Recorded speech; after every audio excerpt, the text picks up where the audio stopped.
کہ اللہ کی قدرت سے ہوتا ہے. اللہ نے حضرت موسیٰ علیہ السلام کو جو قتل کرنا چاہتا اس سے پلوایا.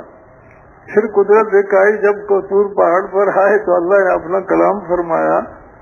اور ہر پیغمبر کو اللہ معجزہ دیتے ہیں. معجزے کا معنی ہے کہ اللہ پاک اس کو ایسی صفت اور ایسا عمل اسے دیتے ہیں کہ جس کا مقابلہ ساری مخلوق نہیں کر سکتی. حضرت موسیٰ علیہ السلام کو اللہ نے 2 معجزے دیے. نبوت کی دلیل، معجزہ پیغمبر ہونے کی دلیل ہوتا ہے کہ یہ اللہ کا پیغام لا رہا، یہ جو کام کر رہا ہے اس کا مقابلہ کوئی نہیں کر سکتا. تو حضرت موسیٰ علیہ السلام کو معجزہ ایک تو فرمایا تمہارے ہاتھ میں کیا ہے؟ تو حضرت موسیٰ نے عرض کیا کہ میری لاٹھی ہے، اس کا سہارا لیتا ہوں، بکریوں کے لیے پتے جھاڑتا ہوں، اور بڑے اس کے فائدے ہیں. اور علماء نے لکھا ہے کہ لاٹھی کے 16-17 فائدے لاٹھی رکھنے کے ہوتے ہیں، جس کا مطلب یہ ہے کہ اس میں بڑے نفع ہیں. تو اللہ تعالیٰ نے فرمایا اس کو پھینکو. جب پھینکا تو بڑا سانپ بن گیا. اور پیغمبر کا دل بہت طاقتور ہوتا ہے، مخلوق کا اثر نہیں دیتا، لیکن وہ اتنا بڑا سانپ بنا. حضرت موسیٰ علیہ السلام خوف سے بھاگے، مڑ کر دیکھا بھی نہیں. وہ کتابوں میں آتا ہے کہ وہ اتنا بڑا سانپ بن جاتا تھا، میل تک سر اوپر لے جاتا تھا. جب بھاگے تو اللہ تعالیٰ نے فرمایا ڈرو نہیں، واپس آؤ. واپس آئے تو پھر فرمایا اس کو پکڑو. کتابوں میں آتا ہے کہ حضرت موسیٰ علیہ السلام نے انکار تو نہیں کیا، لیکن ہاتھ پر کپڑا رکھ کر پکڑنے کا ارادہ کیا. اللہ تعالیٰ نے فرمایا یہ کپڑا بھی خوف کی نشانی، کپڑا ہٹا دو، ننگے ہاتھ سے پکڑو. کپڑا ہٹا دیا، جب اس کو ہاتھ لگایا تو لاٹھی بن گئی. تو دوسرا معجزہ فرمایا اپنا ہاتھ بغل میں لگاؤ. جب بغل میں لگایا نکالا، سورج کے مقابلے میں اس کی روشنی.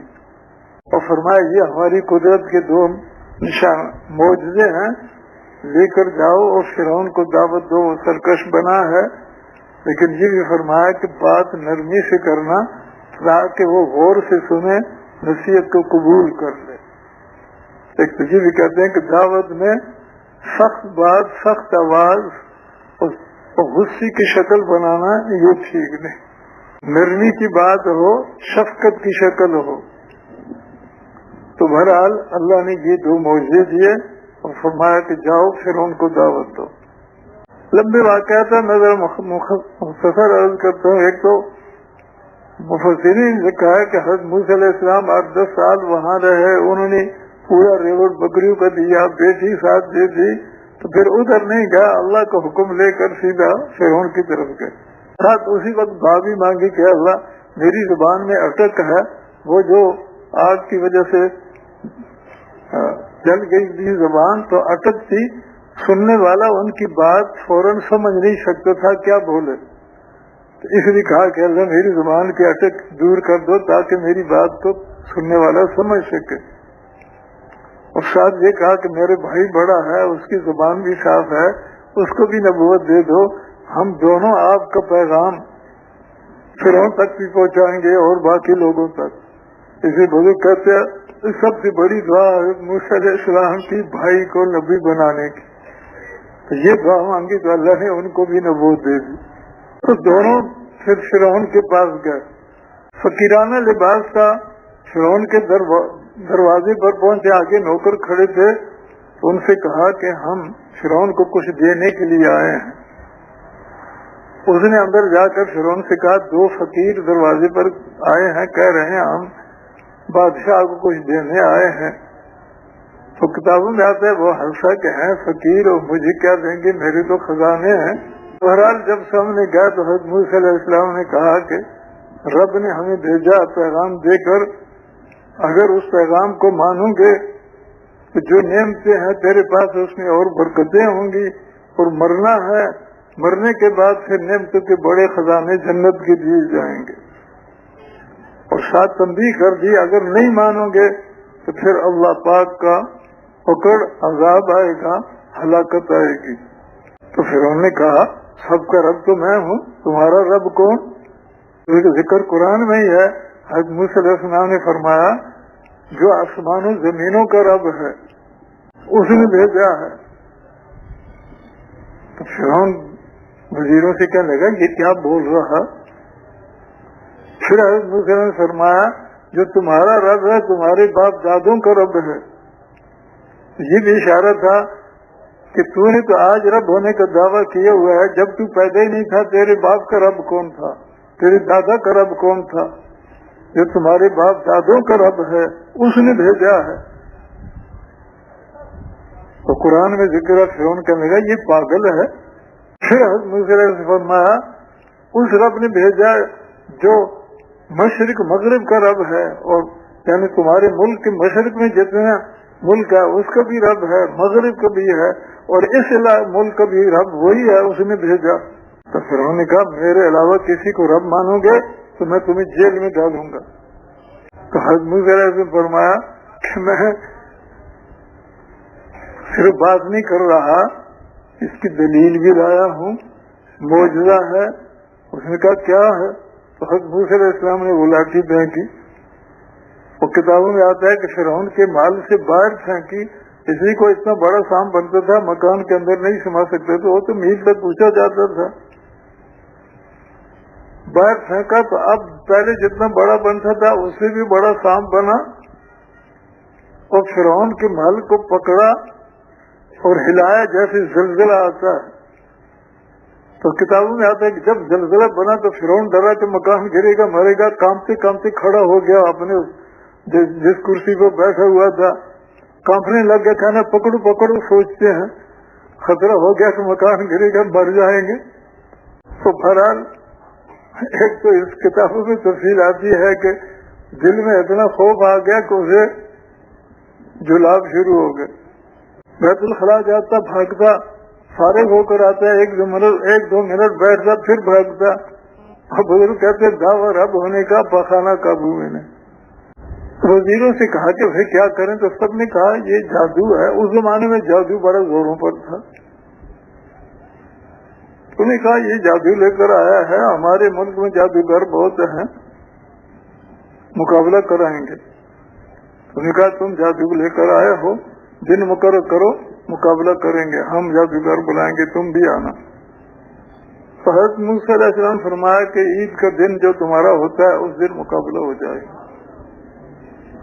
تو بیچ میں کچھ عرصہ تھا، اس نے سارے ملک میں آدمی بھیج دیے، بڑے جادوگر آئے، مقابلہ کرنا ہے، یا جادو لے کر آیا ہے.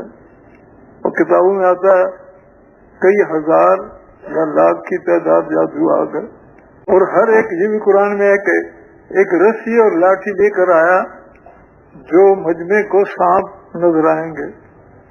جب بہرحال اس دن پہنچے، مقابلے کی شکل ہوئی، تو ان جادوگروں نے حضرت موسیٰ علیہ السلام کہا آپ پہلے اپنا جادو ڈالیں گے یا ہم ڈالیں؟ حضرت موسیٰ نے فرمایا تم ڈالو. انہوں نے رسی لاٹھی ڈالی. اگر 80,000 تھے تو پھر 1,60,000 وہ سانپ بن گئے میدان میں. دیکھنے والوں کو سانپ نظر آنے لگے. تو حضرت موسیٰ علیہ السلام کو خوف ہوا کہ یہ بھی سانپ نظر آ رہے، میری لاٹھی بھی سانپ بنتی ہے، یہ تو جادو سے نظر آ رہا ہے، اور وہ میرا جادو نہیں، وہ تو اللہ کی قدرت. تو لوگ کیا سمجھیں گے؟ تو اللہ تعالیٰ نے حکم دیا کہ خوف نہ کرو، تم ڈالو، میری قدرت اور مدد سے غالب تم ہو گئے. اب حضرت موسیٰ علیہ السلام نے جب لاٹھی ڈالی تو وہ کتابوں میں آتا ہے کہ وہ میدان جہاں مقابلہ تھا سمندر کے کنارے پر میدان تھا. اب پہلے سے بھی بڑا سانپ بنا، پچھلا حصہ تو سمندر پر ہو گیا، اگلا میدان میں، اور منہ کھولا، اور وہ جو 1,60,000 سانپ نظر آ رہے تھے سب کو کھا گئے. سارا میدان خالی ہو گئے. اور کتابوں میں آتا ہے کہ پھر منہ اٹھایا تو لوگ تو ڈرے کہ سارا میدان کھا گیا، اب ہمیں بھی کھا جائے گا، اس لیے کئی تو ڈر سے بھاگے. اس بھاگنے میں جو گر گیا وہ تو نیچے مر گئے.